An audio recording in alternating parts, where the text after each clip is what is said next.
Pada mata kuliah matriks dan ruang vektor, materi yang akan dibahas yaitu vektor di bidang dan di ruang.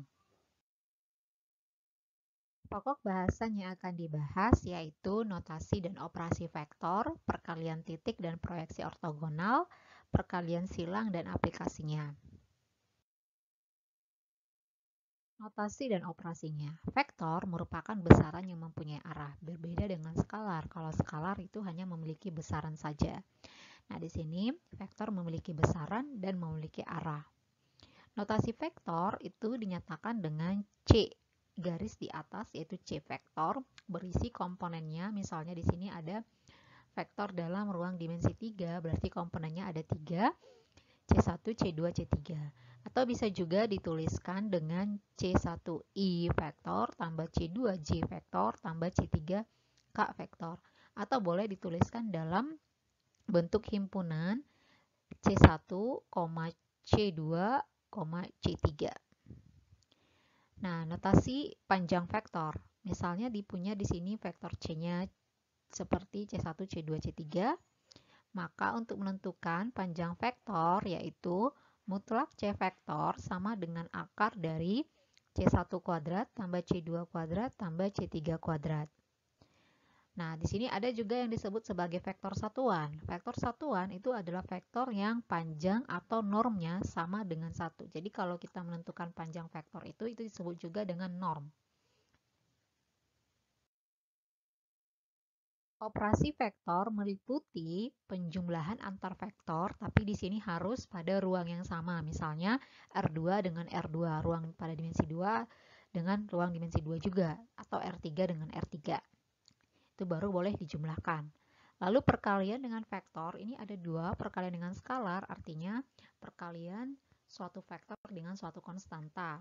Lalu yang kedua itu perkalian dengan vektor lain. Nah, perkalian dengan vektor lain ini mencakup hasil kali titik atau disebut dot product. Lalu yang kedua hasil kali silang atau disebut cross product. Nah, penjumlahan vektor untuk operasi yang pertama, misalnya di sini ada dua buah vektor, vektor U dan vektor V adalah vektor-vektor yang berada di ruang yang sama. Maka vektor U tambah vektor P didefinisikan dengan, misalnya ada di sini vektor V, lalu ada vektor U yang memiliki arah yang berbeda.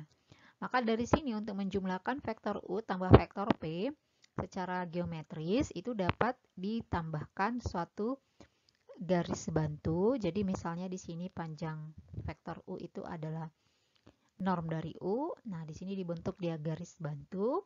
Maka dihubungkan titik pertemuan antara vektor U sama vektor P, maka itu merupakan hasil dari penjumlahan vektor U tambah vektor V. Nah, jika menambahkannya dalam bentuk vektor, tinggal menambahkan unsur yang seletaknya saja. Nah, contohnya di sini, misalkan segi 6 beraturan ABCDEF. Vektor AB itu dimisalkan dengan U. Vektor AF dimisalkan dengan vektor V. Maka AB tambah AC tambah AD tambah AE tambah AF adalah. Nah, untuk penyelesaiannya, misalnya segi 6 ABCDEF digambarkan seperti gambar berikut. Nah, vektor AB itu dimisalkan dengan vektor U. Nah, di sini vektor U.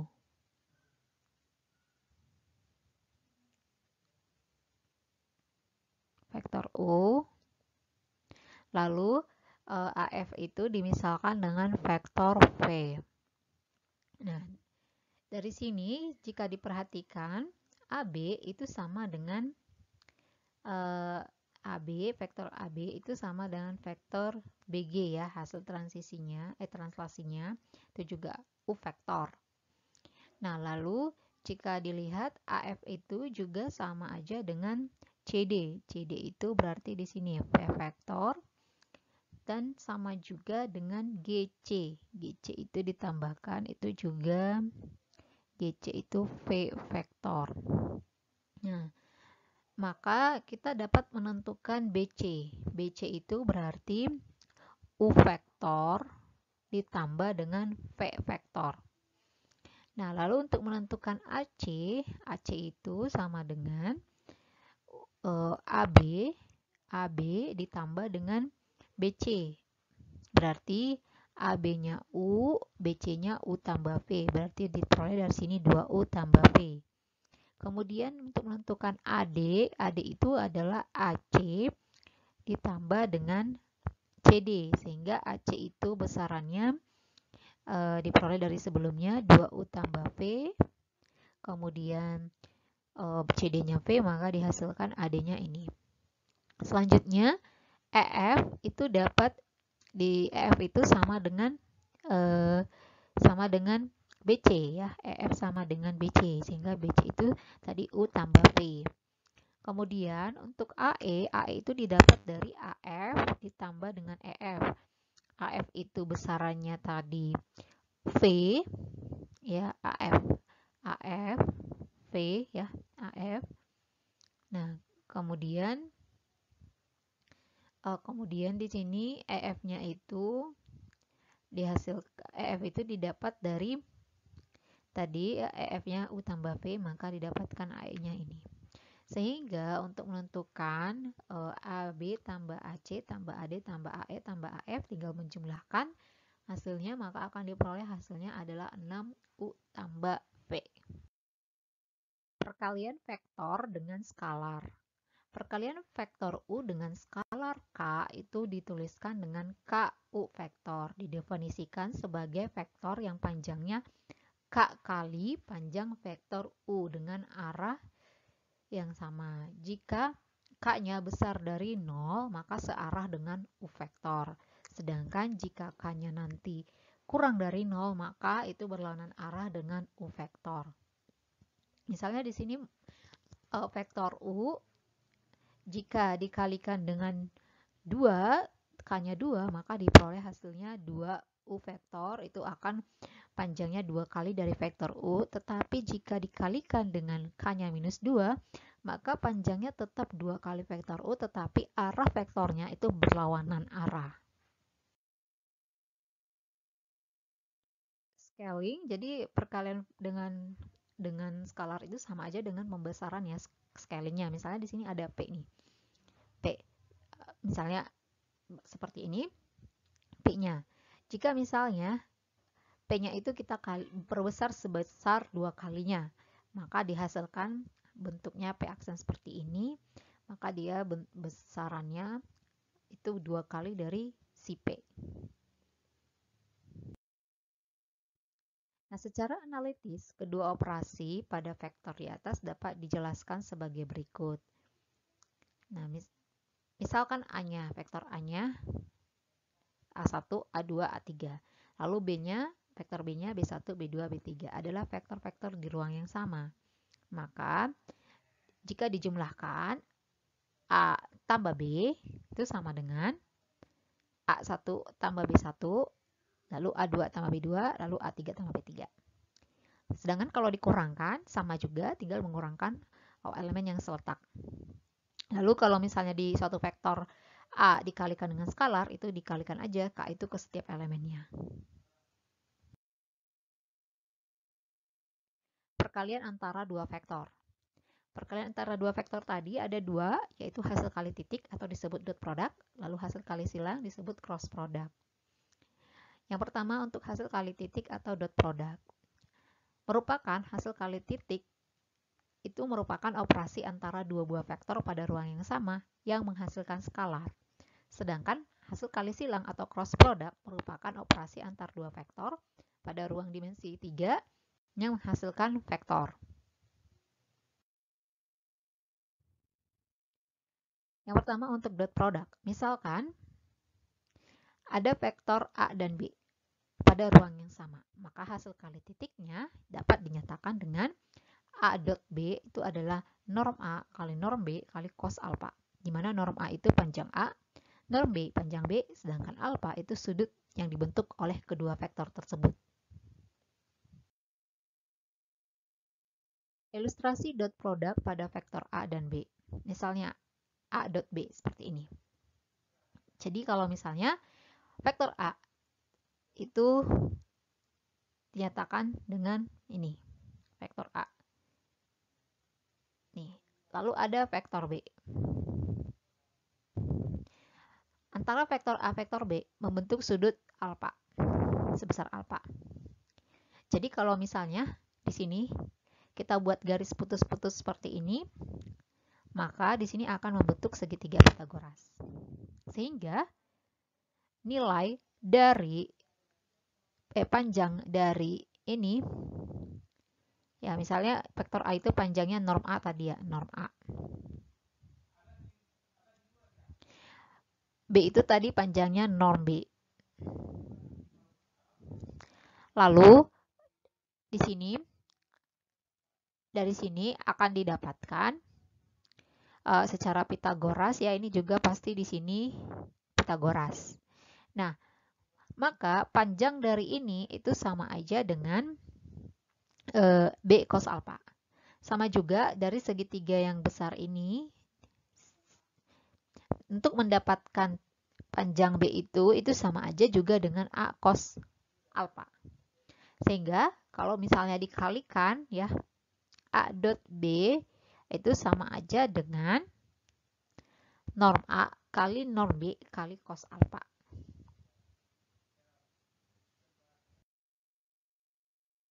Contohnya, tentukan hasil kali titik dari dua buah vektor, di mana vektor A-nya 2i, vektor B-nya 2i tambah 2j. Jika digambarkan secara geometris, maka vektor A-nya ini, di mana panjang vektor A ini adalah 2,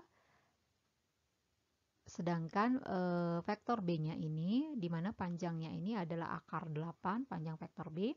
Sehingga dari secara geometris ini akan diperoleh nanti cos alfa itu sama dengan samping per miring 2 per akar 8, atau ini bisa disederhanakan 2 per 4, 2 per 2 ya, 2 per 2 akar 2. Sehingga akan diperoleh hasilnya 1 per akar 2 untuk nilai dari cosnya. Nah, maka akan dicari A dot B-nya. A dot B-nya berarti norm A kali norm B kali cos alfa. Maka 2 akar 8 kali setengah diperoleh hasilnya adalah 4.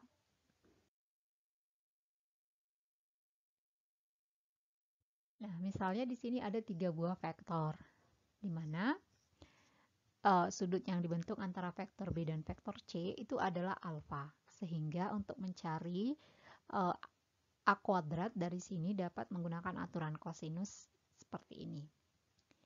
Nah, demikian juga di sini misalnya ada jajaran genjang, di mana dari sini diketahui bahwa B-nya ini, vektor B-nya, maka arah berlawanan itu adalah minus dari vektor B-nya.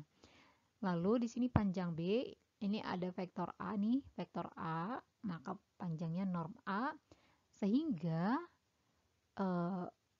panjang dari ini itu adalah norm dari A dikurang B. Nah, maka dari sini norm A kurang B itu sama dengan menggunakan aturan segitiga pada segitiga ini. Nah, akan diperoleh norm A dikurang B kuadrat itu sama dengan norm A kuadrat tambah norm B kuadrat dikurang 2 kali norm A kali norm B kali cos alfa. Jadi ini didapat juga perluasan dari aturan kosinus pada segitiga yang ada pada gambar sebelumnya. Nah, selanjutnya dari norm A dikurang B kuadrat tersebut dapat juga ditulis bentuknya menjadi ini dengan melakukan pemindah ruasan. Lalu dari berikutnya kita ingat bahwa vektor A dot vektor B itu adalah norm dari A kali norm B kali cos alfa. Kemudian di sini norm dari A kuadrat dapat dituliskan dengan seperti ini ya. Jadi penjumlahan kuadrat dari setiap unsur, yaitu A1 kuadrat tambah A2 kuadrat sampai dengan AN kuadrat. Kemudian norm dari B kuadrat juga dapat dituliskan menjadi seperti ini. Lalu norm dari B dikurang A kuadrat dapat ditulis seperti ini. Nah, bentuk ini bisa dijabarkan juga sehingga nanti hasilnya seperti ini. Nah, kemudian dari rumus norm A kali norm B cos theta yang ruas kanannya ini kita tukar menjadi ini, mengikuti ini. Jadi ditukar norm A-nya, norm B-nya, lalu norm B dikurang A kuadrat. Nah, lalu dari sini akan diperoleh nanti bahwa hasilnya itu sama dengan A1B1 tambah A2B2 tambah sampai dengan tambah ANBN, sehingga nilai itu sama dengan vektor A dot vektor B. Nah, perhatikan setiap sukunya diperoleh hubungan bahwa tadi vektor A dot vektor B sama dengan A1B1 tambah A2B2 sampai dengan tambah ANBN. Nah, kemudian tentukan kembali hasil kali titik dari dua vektor pada contoh sebelumnya. Nah, misalnya ada dua vektor nih tadi di ruang dimensi 2 sehingga vektor A dot vektor B itu sama dengan A1B1 tambah A2B2 sehingga diperoleh hasilnya 4. Nah, beberapa sifat hasil kali titik di sini yang pertama bahwa vektor A dot B itu sama dengan vektor B dot A. Lalu yang kedua berlaku sifat asosiatif, nah yaitu vektor A dot penjumlahan vektor B tambah C itu dapat diuraikan menjadi ini. Nah, kemudian yang ketiga, apabila suatu skalar dikalikan dengan perkalian dot dua buah vektor, maka nanti K-nya bisa dikalikan ke salah satu vektornya, yaitu K kali A vektor dot B vektor, atau sama aja dengan A vektor kali dot KB vektor, di mana K-nya elemen bilangan real. Proyeksi ortogonal. Nah, misalnya dari sini suatu gambar vektor A lalu ada vektor B, di mana ujung dari vektor A itu beripit dengan vektor B. Nah, dari sini akan diproyeksikan vektor A terhadap vektor B, maka diperolehlah hasil proyeksinya, yang ini yang garis tebal yang putih, maka vektor C itu adalah proyeksi A terhadap B.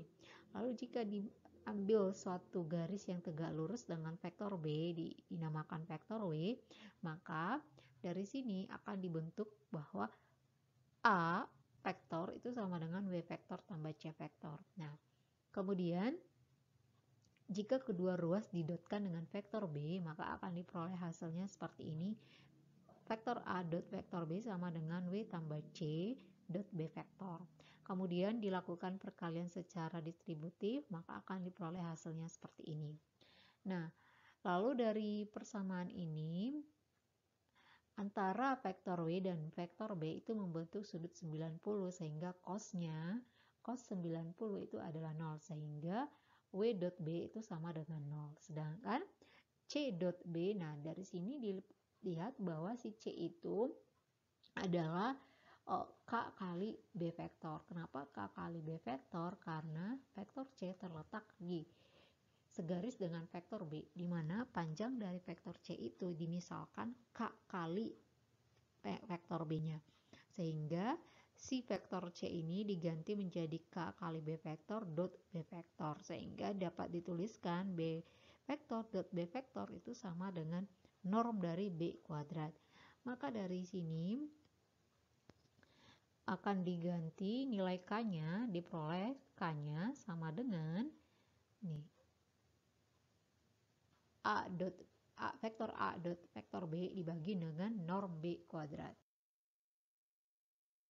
Nah, untuk menentukan proyeksi vektornya ya, vektor C-nya berarti proyeksi vektor A terhadap B itu sama dengan A dot B dibagi dengan norm B kuadrat kali dengan vektor B. Nah, contohnya tentukan proyeksi ortogonal vektor U diberikan minus 2, min 4, 3 terhadap vektor V 1, 3, 4. Nah, untuk menentukan penyelesaiannya, maka akan dicari proyeksi vektor W terhadap vektor V. Dengan menggunakan rumus proyeksi tadi, diganti vektor W-nya, lalu vektor V-nya didotkan, lalu dicari norm dari vektor V dikali dengan vektor V-nya. Maka akan diperoleh hasil proyeksinya seperti ini. Cross product atau hasil kali silang. Hasil kali silang merupakan hasil kali antara dua vektor di ruang R3 yang menghasilkan vektor yang tegak lurus terhadap kedua vektor yang dikalikan tersebut. Misalnya, vektor A cross vektor B sama dengan C. Maka untuk menentukan hasil crossnya dapat dibentuk matriks berukuran 3 kali 3, yaitu determinan dari isi baris pertama IJK, lalu baris kedua komponen dari A berarti A1, A2, A3, sedangkan baris ketiga komponen dari si B, B1, B2, B3. Nah, dicari determinannya di sini menggunakan rumus minor kofaktor. Maka di sini baris pertama menjadi sorotannya, menjadi panduannya ya, fokusnya. Nah, maka diperoleh hasilnya seperti ini. Nah, jika dicari nanti masing-masing determinan matriks 2 kali 2 ini, maka hasilnya itu akan berupa vektor. Ilustrasi dari cross product hasil kali silang. Hasil kali silang dua buah vektor adalah vektor yang tegak lurus dengan kedua vektor yang dikalikan dan arahnya sesuai dengan aturan tangan kanan. Misalnya dari sini, apabila dua buah vektor dikalikan, yaitu di crosskan ya, cross product dari vektor A cross vektor B, maka yang menjadi hasil crossnya itu adalah yang tegak lurus terhadap hasil perkalian dua buah vektor tersebut. Nah, misalnya dari sini hasil perkaliannya itu diibaratkan dengan jari jempol, sedangkan yang vektor A vektor B ini yaitu arah keempat jari lainnya. Nah, itu. Nah, sama juga misalnya apabila sekarang dibalikkan posisi jari jempolnya ke bawah, maka B cross A itu nanti akan sama dengan vektor C. Contohnya, tentukan hasil cross product U, vektor U cross vektor B, di mana U-nya diberikan seperti ini, lalu V-nya diberikan juga. Nah, untuk menyelesaikannya, dibentuk hasil cross-nya itu adalah vektor W, di mana vektor W determinan dari baris pertama IJK, baris kedua komponen U, baris ketiga komponen V, maka akan dilakukan determinannya dengan minor kofaktor. Nah, sehingga diperoleh dari sini hasilnya itu adalah 2I dikurang 7J dikurang 6K.